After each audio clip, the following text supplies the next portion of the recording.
আচ্ছা ঠিক আছে। কে আপনি? ফসলের হ্যাঁ আমন ধান আবাদ করছেন? আচ্ছা, তো আর কি কি আবাদ করেন? ও আচ্ছা ঠিক আছে, নাম বল। যেমন সাজে সেজেছেন, আপনি বিয়ে করেছেন? বিয়ে করবেন? একটু ঘুমটা সরান না বুঝো, আপনাকে দেখা যাচ্ছে না তো, টেলিভিশনের পর্দায় দেখতে পাচ্ছি না আমরা, একটু দেখান।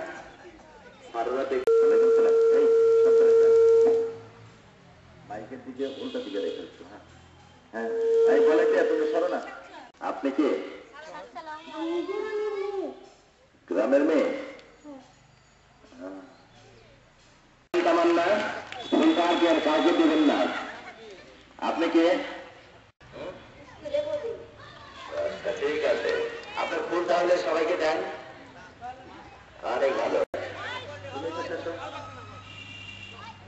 হ্যাঁ, আপনার নামটা বলেন।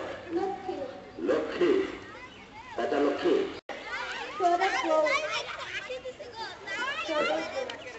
আচ্ছা, সৌরভ বউ পায়ে জুতা নাই, হিল নাই। আচ্ছা ঠিক আছে, দেখে আপনার কয়না আসল না নকল? একদম প্রিয় কি যেন বলে, সিটিকে গোল। আচ্ছা ঠিক আছে, এগিয়ে যান। বলেন না কেন?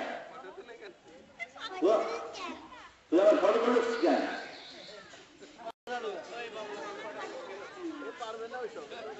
ও আচ্ছা, করেন বেদিনী? বেদিনী হলে কিছু গান টান শোনাতে পারবেন না? হরতাল হচ্ছে তাদের জন্য কি?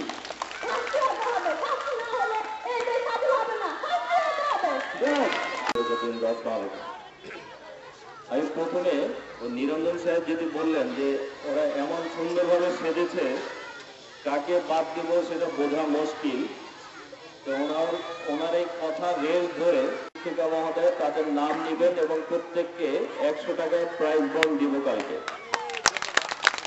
এটা দিয়ে আমরা বুঝাচ্ছি যারা সেজে ব্যক্তির বিকাশের জন্য খুবই জরুরি, মানে দরকার। আর আমাদের এখানে আজকে এমপি সাহেব অসুস্থ।